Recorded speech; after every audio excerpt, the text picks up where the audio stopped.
Forget genius doctors and high-powered lawyers. Where are all the real estate agents on the small screen? Outside of reality TV, we don't see a lot of industry representation on shows. But this year, streaming outlets like Netflix and HBO gave us some critically acclaimed, high-profile shows with heroes saving the day or stirring the pot in between open houses. Let's take a look at some of the best shows featuring real estate characters.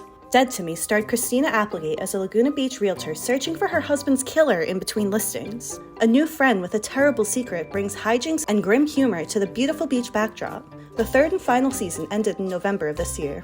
Uncoupled features Neil Patrick Harris playing the part of a glamorous Manhattan broker whose dream life comes screeching to a halt when his partner dumps him. He's left balancing looking for love while wooing clients and foiling backstabbing rivals. The Watcher brought the creep factor to the industry this year. A local real estate agent played by Karen Calhoun is a suspect when a family living in a mysterious New Jersey mansion is plagued by menacing notes shortly after moving in. Whoever it was knew every last detail of the family's new home. The spookiest part? It's based on a true story. The White Lotus's 2021 season featured Jake Lacey as an overbearing, greedy real estate agent. His shining moment? Throwing a tantrum over receiving the resort's second best suite. ABC's Modern Family was one of the first shows with a real estate agent for a leading character. During its 11-season run from 2009 to 2020, Ty Burrell's character balanced showing houses with family life and perfecting his magic tricks. What are some of your favorite shows with an industry lead? Have you watched any of these? Let us know in the comments.